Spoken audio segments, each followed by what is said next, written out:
All right, guys, I'm excited for this one, so we're gonna rock and roll. All right, guys, let's be real for a second. Most contractors are out there working crazy hours, 10, 12 hours a day, and still wondering why their business is not growing. I used to be in the same position. I know how that feels. I've been there so many times. And until I learned my lesson, I got burned out, things like that. But, going forward, I'm happy. My business is flourishing. And I understand you are in the field all day, managing subs, answering calls, dealing with clients, dealing with inspectors, trying to generate more business, trying to see where that next business is going to come from. And by the time you get home, you are too tired, even to think about systems and marketing and generating more business. But here's the truth: if you want to scale, you want to buy your time back, meaning that you have to build your business around systems, not around you. If you run your business around you, that means that your business is always going to depend on you. You won't be able to take time off. You won't be able to take vacations. You're going to get burned out. So today I want to break down what I call the 5 pillars of a 7-figure construction business.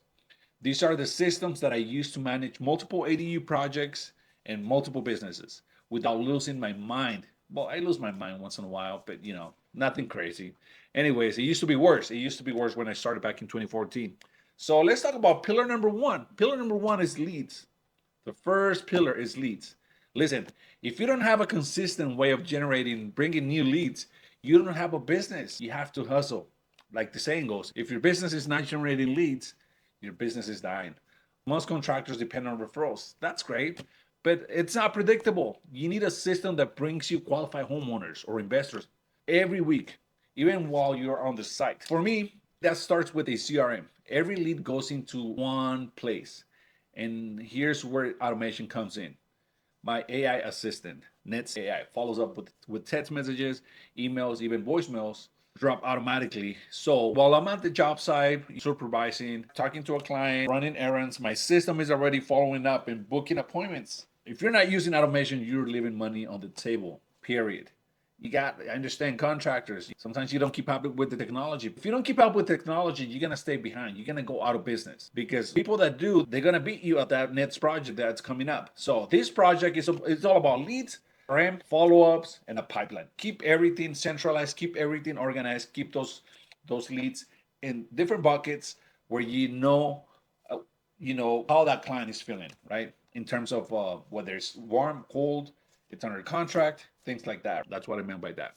So once the leads start coming in, the second pillar is your sales process. A lot of you don't know how to sell. Well, to be honest, you do know how to sell something, but you got to develop that skill because we are born with that. We just got to develop, and there's a sales process. This is where a lot of the contractors lose leads, not because they can build, but because they don't know how to sell. So you got to put that sales process in place. And that's where I come in, so I can help you do that. You need to qualify people up front, set expectations, present your value, stop giving estimates, start doing professional proposals. A lot of you are giving estimates left and right. You're driving 20 hours, you're driving 20 minutes, an hour, 2 hours, stuck in traffic, and you're wondering, whoa, what the hell? How come I'm not getting any projects? Because you're losing time. There's a process. I put a 4-step process to qualify these leads. You know, I qualified, I present, I qualified over the phone, I present via Zoom, I propose it based on the 3 different options that I present. And I said, next time I meet you at the property, I'm going to bring an agreement in hand and we're going to close it. We're going to start measuring. We're going to start bringing this beautiful ADU to life. We're going to start measuring the property so we can start doing the planning. So we can generate some blueprints. When I sit down with the clients, I'm not just throwing numbers. I'm walking them through the entire process, design, permits, construction, and how we keep communication clear. Because at the end of the day, honestly, guys, you got to sell the experience. You think you're selling a project, but you got to sell the experience. You got to sell trust. That's why a lot of you don't get the project because you're too focused about the project, but it's about them too. It's kind of like you want to hold their hand through the entire process, right? And that's what I do. And that's why I generate the business. So homeowners are not buying a price, they're buying trust, like I said. And the way you present yourself determines how much they trust you. If you come to the job site well prepared, you bring your laptop, you bring your measuring tape, you bring your laser, you well groom, you're presentable, your truck looks clean, because that counts as well, right?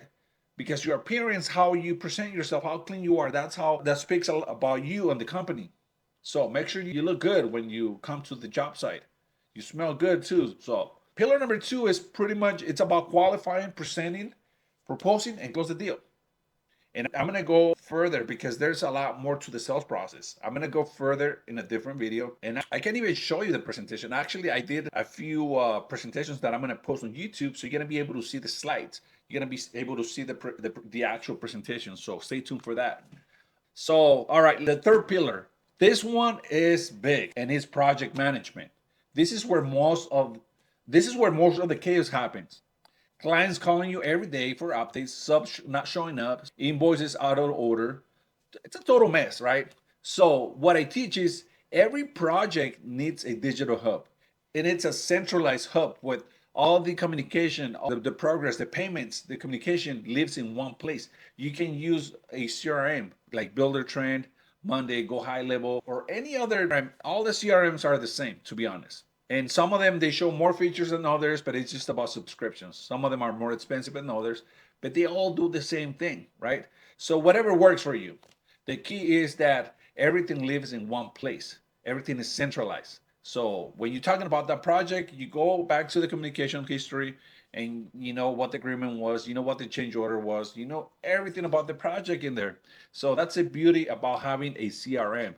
I can log in and see what's the status, what inspection is next, how far we are from the next payment draw. That's what allows you to manage multiple projects without losing track. Rather than just writing on a piece of paper, use a CRM. Keep up with the technology. It's not too difficult. Every CRM is now user friendly. They used to be so complicated. Now they're super user friendly. So, all right, project management is about communication, milestones, payments, updates. So those are the four things during the project management: communication, keep it centralized, milestones, show them where we at on the project, you know, track the payments, and give clients updates. So next, number four, if you're not tracking every dollar that comes in and out, you are guessing your profit. I know too many guys are, I know too many contractors who are busy all year. And then at the end of the year, they're like, where's the money? You need jobs, you need job costing for every project. Track your payments, your subs, your labor, your profit margin. My rule of thumb, you should be making at least 15 to 20% on every project. And that's not greed. That's kind of like survival. You can make more than that. You know, if you can make 25, 30%, why not? As long as you keep track of the how much the project is going to cost you. And after every project, review your numbers. What went right? What went wrong? That's how you build a business that lasts, right? So again, pillar number four is all about financial control. And the way it is, the formula for this is revenue, how much money comes in, minus how much the project is going to cost you, and that equals to the gross profit. But then from the gross profit, keep in mind that you're going to subtract overhead, and that'll be the net profit. But you got to talk to your tax consultant and see how you can offset all of that. But yeah. And finally, the fifth pillar, team and leadership. You cannot grow if everything depends on you. If you got you got to start thinking like a CEO, not a worker. Put the hammer aside, delegate, hire smart people, hire smart. Maybe start with a project manager, an admin, or a virtual assistant to handle follow-ups and scheduling. That's how I started. I make sure that I had enough projects so we can, be able to handle at least one project manager. And obviously a virtual assistant. So at first I was doing all the follow-ups, the calling and presenting. I was doing everything. I was wearing all the hats. And because my background is engineering, I was also designing the project. But because I was on my early stage of the construction company forming, I was able to keep up with that because I didn't have any projects going on, except that I was on the design process and I was able to handle all of these things.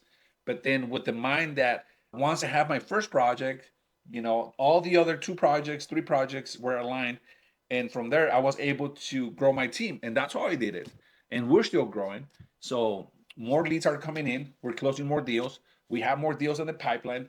We're designing more projects. We have more projects through the permitting process. So now you got to start thinking like a CEO, right? That means that you got to hire more people. Maybe start with a project manager, virtual assistant. I already went over that. Then document your process so your team can run the system without you micromanaging every detail. So what does that mean? So pretty much what it means that you got to put together SOPs, standard operating procedures. So pretty much document step by step every position, what this person is going to do, and also create a video of kind of like a training video, something simple, straight to the point. Because at the end of the day, you're gonna hire someone that knows how to do things. They're just gonna come in and align with you, the way of how you do things in the company. So hire people that knows how to do the job, and then just create those SOPs. They follow those SOPs, and they understand how they understand what to do. So the moment you start being the bottleneck, your business starts to scale. So remember, leadership is not about controlling. It's not about micromanaging. It's about building people who can carry your vision. So in this pillar, team leadership, it's about hiring, firing, training, delegating, and leadership. So there you have it. So that's that. So now let's so those are the 5 pillars that help me build real freedom. Because before I used to work a lot. I used to come home at around 8 p.m., 9 p.m. I didn't have a life. So those are the freedoms. So lead, sales, project management, financials, and team. If you build those systems, your business can grow without you losing your sanity. And here's the thing, I'm sharing this every week. So stay tuned. Make sure that you watch every video. Follow me. Save this video. If you want my checklist to build your construction business system, text me the word systems at 626-681-4091, and I'll send it to you personally. And if you got value from this, make sure that you share this video with a friend. Also, make sure that you click on that little bell for those watching on YouTube. Click on that little bell for future notifications. Give me a little heart, comment down below. Let me know what other videos, what other topics you want me to cover, because that's something that I really enjoy doing. And thank you for watching this video. I'll see you on the next one. Peace.